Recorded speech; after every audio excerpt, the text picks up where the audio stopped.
Hello everyone, welcome back to Udaan Vidyapeeth. This is Hrithik Mishra from Udaan Vidyapeeth और आज मैं बात करने वाला हूँ सीसैब, NEUT और सुपर न्यूमरेरी के बारे में। अक्सर इसके बारे में बात कम होती है, लोग इसके बारे में कम चर्चा करते हैं, लेकिन मैं चाहता हूँ कि मैं इस पर चर्चा करूँ और आप लोगों को ये इन्फॉर्मेशन दूँ।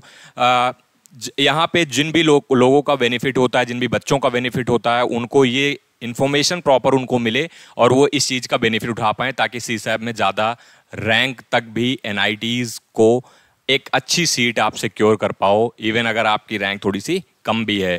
तो आज इस वीडियो में सारा कुछ जानेंगे, शेड्यूल, प्रोसेस क्या होता है, कैसे हमें पार्टिसिपेट करना है, क्या डॉक्यूमेंट्स रिक्वायरमेंट होते हैं और क्या एलिजिबिलिटी होती है। मोस्ट इंपॉर्टेंट, देखो NEUT तो चलो ठीक है, कुछ स्पेशल लोगों का होता है, बट सुपर न्यूमरेरी में भी बहुत सारी ऐसी एडवांटेज आपको मिल जाते हैं जो नॉर्मल बच्चे होते हैं उनको भी, क्योंकि आप यहाँ पे रूल और रेगुलेशन और एलिजिबिलिटी समझते हो। तो ये आपको समझना इंपॉर्टेंट होगा और ये भी समझना इंपॉर्टेंट होगा जो भी बच्चे यहाँ पे एलिजिबल हैं। तो ये वीडियो मैं कहूँगा थोड़ा ध्यान से देखना, ज़्यादा लंबा वीडियो नहीं होने वाला, छोटा होने वाला है। मैं फटाफट चीज़ें बताऊँगा, आप लोग समझो और अपनी काउंसलिंग को अच्छे तरीके से करो। और सीसैब में भी जिसको दिक्कत आ रही है काउंसलिंग में, जो भी समस्याएँ आ रही हैं, उनको क्या करना है, उनको सिंपली उड़ान विद्यापीठ वाला जो प्रोग्राम है सीसैब का, ठीक है, वो ज्वाइन कर लेना है। आप ज्वाइन कहाँ से करोगे, जा करके डिस्क्रिप्शन में आपको लिंक मिल जाएगा, वहाँ से ज्वाइन कर लोगे, ठीक है।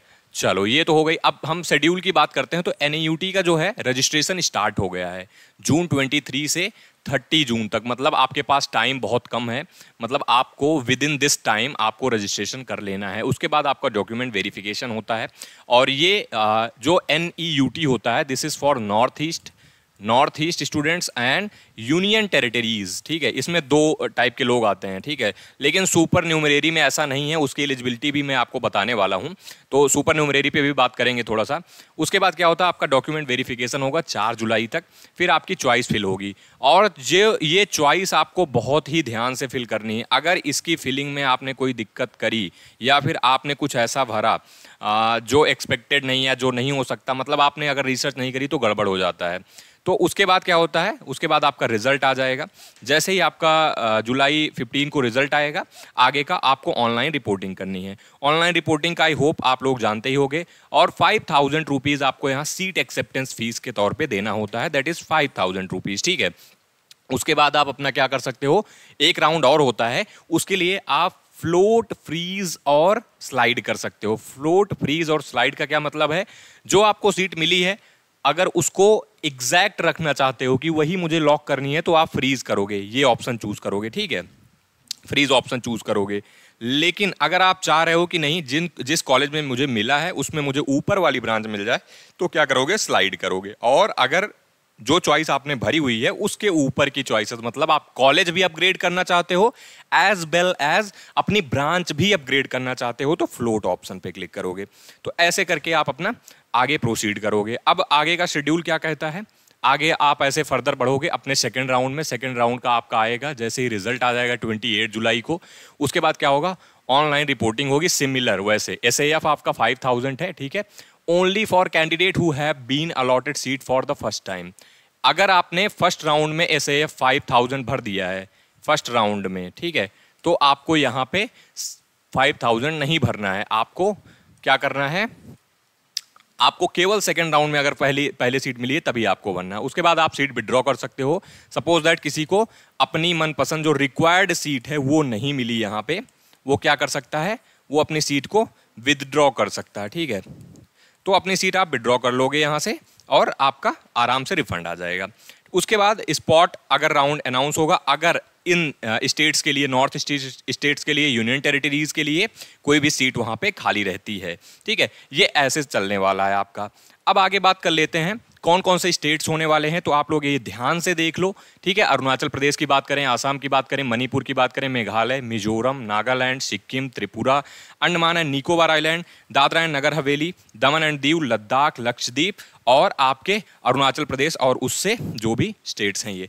तो ये सारे स्टेट्स आपके होने वाले हैं कहाँ पे, सीसैब NEUT में। बट सुपर न्यूमरेरी में ऐसा नहीं होगा। सुपर न्यूमरेरी में कुछ और भी हैं स्टेट्स जो पार्टिसिपेट कर सकते हैं। बट उससे पहले मैं कहूँगा documents, the most important thing that you have to required, okay. ठीक, तो सबसे इम्पॉर्टेंट क्या होगा आपके लिए, डॉक्यूमेंट्स होगा। और ये सेट ऑफ डॉक्यूमेंट्स आपको ले जाने हैं, यहाँ से आप लिस्ट वगैरह देख सकते हो क्या क्या डॉक्यूमेंट्स आपको ले जाने हैं विद इन द, आपको क्या क्या सब कैटेगरीज हैं तो वो लगनी है, और आपकी कैटेगरीज हैं तो वो लगनी है। जो भी चीज़ें आपके एप्लीकेबल हैं यहाँ पे आप वो सारे डॉक्यूमेंट्स अपने ले करके जाओगे। मेक श्योर स्क्रीनशॉट ले लो, ठीक है। और अगर आगे एलिजिबिलिटी की बात कर लूँ मैं तो ठीक है, एलिजिबिलिटी आप जरूर समझ लेना यहाँ पे, क्योंकि एलिजिबिलिटी बहुत इंपॉर्टेंट है। बहुत सारे बच्चों का कंफ्यूजन होता था क्या भैया 75% होना चाहिए, नहीं 45% होना चाहिए 12th क्लास में बाई रिस्पेक्टिव बोर्ड जो भी है आपका। तो ये डाउट खत्म हो गया। और SC ST वाले जो कैंडिडेट हैं उनको 5% का रिलैक्सेशन मिल गया है यहाँ पे, ठीक है। 5% का रिलैक्सेशन है, मतलब अगर आप SC ST कैंडिडेट हो, PWD कैंडिडेट हो, तो अगर आपका 40% भी है तब भी आप एलिजिबल हो। आई थिंक गॉट इट, ठीक है। यहाँ पे ये सब्जेक्ट में मैंडेटरी होना चाहिए फिजिक्स, केमिस्ट्री, मैथमेटिक्स और लैंग्वेज हो, और सिमिलरली यहाँ पे भी। अच्छा, आर्किटेक्चर के लिए 50% है, ये आप छोड़ दो, ठीक है। और जो भी अदर कैंडिडेट हैं, हाँ 12th जो है आपका, देखो यहाँ पे ये चीज़ must have pass class 12th from 2023, 24, 25। मतलब कि आप ये समझ लेना कि आपका 12th इस ईयर में होना चाहिए। इससे अगर पहले हुआ है तो फिर आप एलिजिबल नहीं होंगे, ठीक है। आई होप ये समझ में आ गया होगा आपको इसका एलिजिबिलिटी क्राइटेरिया। अब इसका प्रोसेस फ्लो थोड़ा बहुत समझ लेते हैं, फ्लो चार्ट कैसे होने वाला है। पहले आपका रजिस्ट्रेशन होगा। रजिस्ट्रेशन मैंने बताया आपका 30 जून तक है, ओके। 30 जून तक आपका रजिस्ट्रेशन होने वाला है। फार्मेसी का हम लोग छोड़ देते हैं, हम इंजीनियरिंग का देखेंगे। और इंजीनियरिंग और आर्किटेक्चर का ये है, इसमें क्या करना है, आपको लॉगिन करना है यूजिंग अपना JEE मेन का जो आपका एप्लीकेशन नंबर है उससे लॉगिन करोगे, अपने डॉक्यूमेंट्स अपलोड करोगे। पहला स्टेप ये है, पहला आप गए वहां पे रजिस्ट्रेशन किया, उसके बाद दूसरा स्टेप ये है। तीसरा आपका वेरिफिकेशन होगा, verification of documents by DTE यानी डायरेक्टरेट ऑफ टेक्निकल एजुकेशन, ठीक है। जो भी हैं किस स्टेट्स के, इन स्टेट्स के, यूनियन टेरिटरीज के और नॉर्थ ईस्टर्न स्टेट्स के जो भी डायरेक्टरेट ऑफ टेक्निकल एजुकेशन है वो आपका डॉक्यूमेंट वेरीफाई करेंगे। उसके बाद क्या, चौथा स्टेप क्या होगा, आपका क्या होगा, चॉइस फिलिंग होगी। अब जैसे ही चॉइस फिलिंग होगी पहले राउंड का रिजल्ट आ जाएगा। अब पहले राउंड का रिजल्ट आ जाएगा, जिसका अगर पहले राउंड में सीट मिल गई, यस एलोकेट हो गया, उनको क्या करना है, ऑनलाइन रिपोर्टिंग करना है और 5,000 रुपये यहाँ पे सबमिट करना है। उसके बाद क्या करना है, ये फ्लोट, स्लाइड और फ्रीज, ये 3 ऑप्शन, मतलब पहले पेमेंट आपको दे देना है, जिनको सीट मिल गई है दे दिया। उसके बाद आप क्या करोगे, अपना फ्लोट, स्लाइड और फ्रीज, जिनको सीट नहीं मिली है वो ऑटोमेटिकली अपने सेकंड राउंड में पहुंच जाएंगे। जिनको देखो जिनको सीट नहीं मिली है वो सेकंड राउंड में पहुंच गए, ठीक है। और जिनको मिल गई है अब वो क्या करेंगे, has the candidate opted for opinion third freeze. अगर फ्रीज ओपिनियन आपने कर दिया मतलब आपकी सीट यहीं पे फ्रीज हो गई, ठीक है। अब आप सेकंड राउंड में नहीं जा सकते। जिन्होंने फ्रीज सिलेक्ट किया है वो यहीं पे इनका लॉक हो गया, ठीक है। आपको बाकी रिपोर्ट करके आपको फीस जमा करनी है, ठीक है। अब second round of seat allotment आएगा फिर। अब इसमें किसका किसका आएगा, जिनको यहाँ पे फर्स्ट राउंड में नहीं मिला हुआ है और यहाँ पे जिनको मिला हुआ है, जिसने फ्लोट और स्लाइड किया, उनका एलोकेशन यहाँ पे आएगा सेकेंड राउंड का। अगर यहाँ पे सीट आपको मिल गई तो आप क्या करोगे, सीट एलोकेटेड इन द, अगर आपका फर्स्ट टाइम एलोकेट हुआ है तो क्या करोगे, यहाँ पे आपको अगर नहीं एलोकेट हुआ है तो आपको ये नहीं, यहाँ पे नहीं जाना है, कंफर्मेशन नहीं देना है। अगर आपको एलोकेट हो गई है सीट तो सीट एक्सेप्टेंस फीस यानी 5,000 रुपये आपको यहाँ पे पे करना है, ठीक है। उसके बाद अपनी डाउनलोड कर लेना है क्या, प्रोविजनल सीट जो भी आपका लेटर है। और जिसको यहाँ पे भी नहीं मिल रहा है, मान लो आपको यहाँ पे भी नहीं मिला, वेट फॉर स्पॉट राउंड, आपको स्पॉट राउंड का वेट करना है।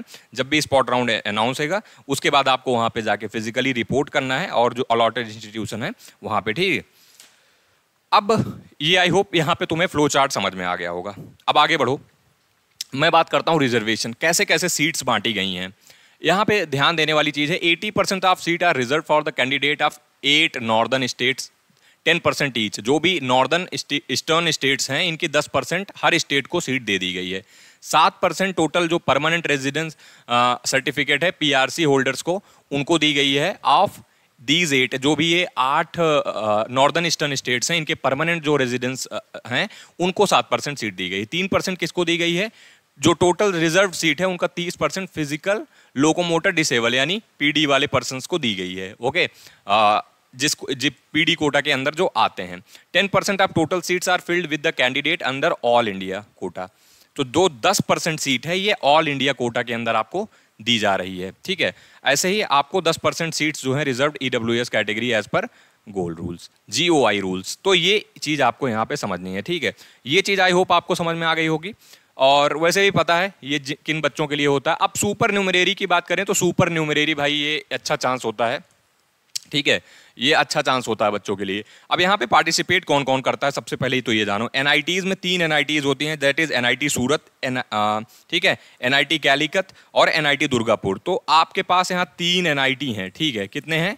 3 NITs आर पार्टिसिपेटिंग, जहाँ पे आपको एडवांटेज मिल जाएगा। अभी सीट्स यहाँ पे बताई नहीं गई हैं बिकॉज अभी पता नहीं है, ये नोटिफाई की जाएंगी कि कितने नंबर ऑफ सीट्स यहाँ पे एलिजिबल हैं सुपर न्यूमरेरी के लिए, ठीक है, उसका बेनिफिट आपको मिलेगा। सैंक्शनड यहाँ पे कितनी हुई हैं? 10 यहाँ पे हुई हैं दादरा एंड नगर के लिए, ठीक है।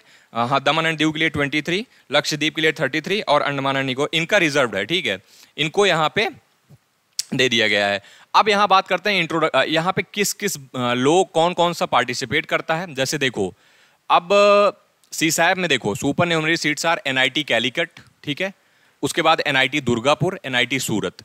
Eligible candidate belonging to the union territories and Andaman and Nicobar, Lakshadweep, Daman and Diu and Dadra and Nagar Haveli candidate are advised to refer point number 12। ये चीज़ इनके ब्रोशर में लिखी हुई है, मैं आपको रिकमेंड करूंगा कि आप जाके वहाँ से एक बार देखो, पढ़ो। और अब बात करूंगा मैं थोड़ी सी एलिजिबिलिटी की, ठीक है। पहले शेड्यूल की बात कर लें। इसका शेड्यूल तो आप मतलब अभी नहीं स्टार्ट हो रहा है, अभी बाद में स्टार्ट होगा, 24 अगस्त को स्टार्ट होगा। उसके बाद ही आपको आगे का ऐसे प्रोसेस यहाँ पे करना है। तो मैं इसके बारे में भी बात नहीं कर रहा हूँ, हालांकि इसका रजिस्ट्रेशन लेट स्टार्ट हो रहा है, बट मैं इसके एलिजिबिलिटी पे जरूर बात करूंगा। यहाँ पे कौन कौन एलिजिबल है, सबसे पहले ध्यान देना, ये इंपॉर्टेंट है, जो ये मैंने अंडरलाइन किया हुआ है। मैं पूरा पढ़ता हूँ।